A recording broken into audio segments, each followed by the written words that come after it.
দেখেন এই আগুনটা জ্বলতেছে।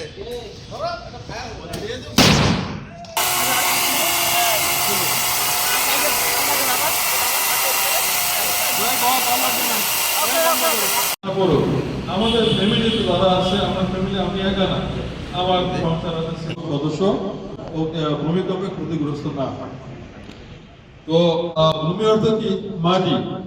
কম্প মানে কি? কাঁপা। মানে কি? কাঁপা। যখন ভূমি কোনো কারণে কেঁপে ওঠে তখন দুইটা কারণে হয়ে থাকে।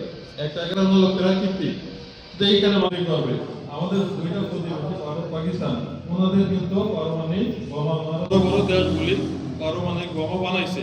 এই বোমাটা বানানোর আগে কি করা লাগে? কত কয়েক মাস আগে এরকম একটা পারমাণবিক বোমা ওনারা পেশ করছে। ওই আমেরিকা থেকে টের পাইছে যে ইরান। তাইলে আমরা জানতে পারলাম ভূমিকম্প দুই কারণে হয়, একটা হলো প্রাকৃতিক আর একটা হলো টেকটনিক প্লেটের সঞ্চালন জনিত কারণে ভূত্বকের কোনো স্থানে প্রচন্ড শিলাচ্যুতি ঘটে। একবারে কক্সবাজার পর্যন্ত যে এলাকাটা আছে ওই এলাকাটা পার্বত্য এলাকা। একবারে ওইখানে ত্রিপুরার যে অংশটা আছে ওই ত্রিপুরাও ভারী এলাকা। মূলত 1 নাম্বার ঝুঁকির মধ্যে ওই লম্বা ভাবে একবারে সিলেট থেকে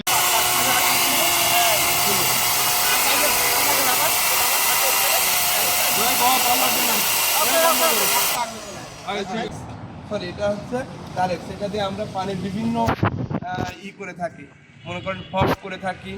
তারপরে ফক মানে কি নিজে আমরা বাঁচতে পারি। অনেক সময় আগুনের, যে আপনারা জানেন কালকে রাত্রে বড় একটা আগুন লাগছে বিকেল 5:22। কোথায় লাগছে? কড়াইল বস্তিতে। কড়াইল বস্তিটা এমন একটা জায়গায়, ঢাকার গুরুত্বপূর্ণ স্থানে এই কড়াইল বস্তিটা। হ্যাঁ, এটা গুলশান, বনানী, এদিকে আপনার আছে। তখন আমরা গ্রাউন্ড ফ্লোরটা দিয়ে আমরা আগুনটাকে এটা ওখানে স্থাপন করে আগুনে এটা ফায়ার এক্সটিংগুইশার।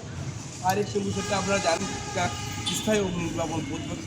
ফায়ার সার্ভিসের লোক ব্যতিরিকে আপনারা যখন আপনার বসত বাড়ি বা প্রতিষ্ঠানে আগুন লাগবে তখন আপনি এটা দিয়ে আগুন নির্বাপন।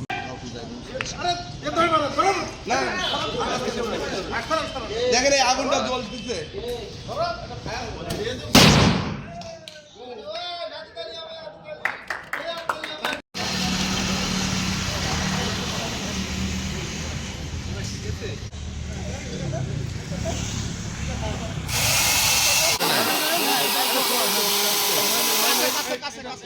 ছবি তুলবে না।